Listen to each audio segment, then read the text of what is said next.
Bienvenue sur Aquastus. On s'assoit, sortez papier, crayon. Aujourd'hui, sujet du jour, la peur de se lancer en aquarophilie. Avant de se lancer, on se pose tous 1000 questions. Alors si c'est ton cas, cette vidéo est faite pour toi. Si tu as connu de mauvaises expériences, regarder cette vidéo t'aidera à corriger tes anciennes erreurs. Allez, reste avec moi, c'est parti, jingle.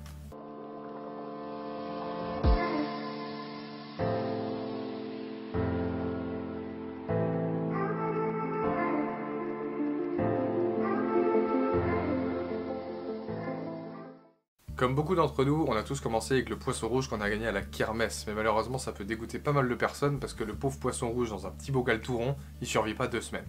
Alors il faut savoir que si vous mettez un poisson rouge dans un petit bocal de 2 litres, ça n'a aucun sens. C'est comme si toi je te prenais, je te mettais dans une machine à laver. C'est pas concevable, tu peux pas vivre dans 2 litres. Alors je suis pas du tout là pour vous donner n'importe quelle leçon. Il y a beaucoup d'associations ou de vidéos sur YouTube qui parlent de ça, le respect des animaux et tout, mais c'est votre rôle aussi de bien vous occuper de vos animaux. Si vous partez en aquarophilie, il faut savoir ce que vous faites, pourquoi vous le faites. Vous le faites pour votre bien-être, mais aussi pour le bien-être de l'animal. Alors pour en revenir au poisson rouge, je fais une petite parenthèse, c'est 100 litres minimum pour un poisson rouge. Ceux qui l'ignoraient, voilà, je donne pas de leçon encore une fois.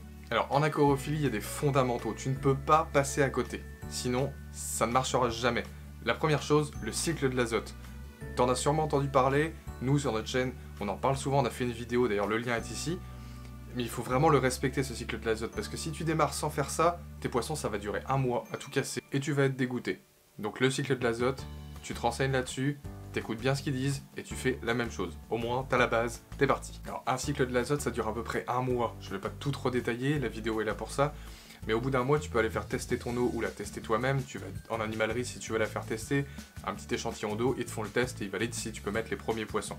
Donc c'est bon, la première étape, t'as compris, ton cycle de l'azote, ça fait 1 mois que ton bac tourne, le cycle est bon.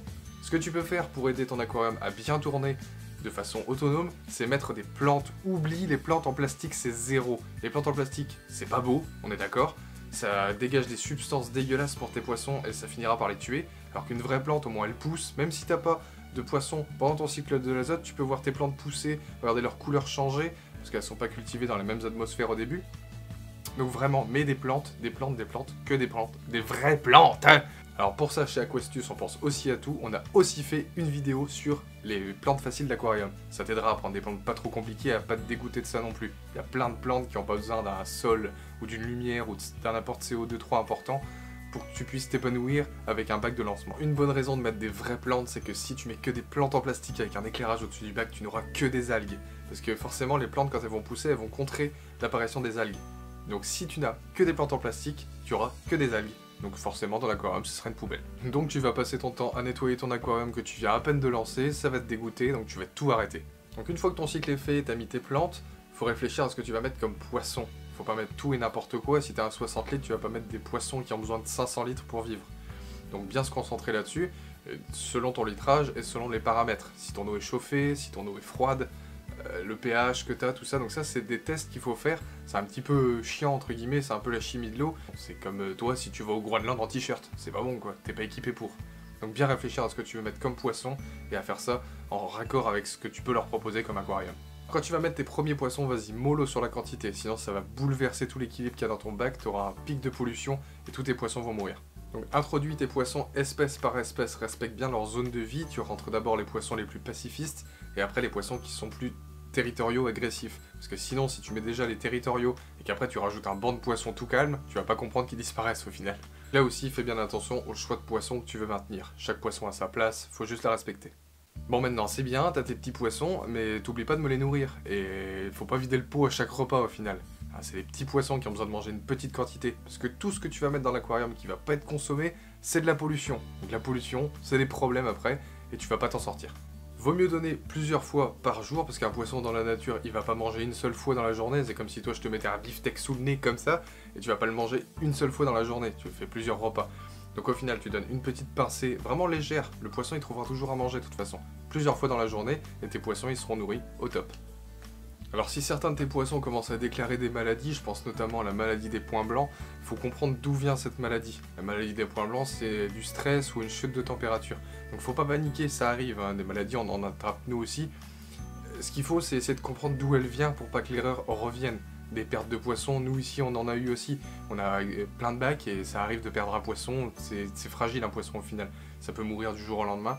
Mais ce qu'il faut, c'est vraiment comprendre pourquoi il y a eu cette maladie dans le bac. Alors, faut savoir qu'un grand bac, c'est beaucoup plus facile à gérer qu'un petit. L'équilibre est bien meilleur.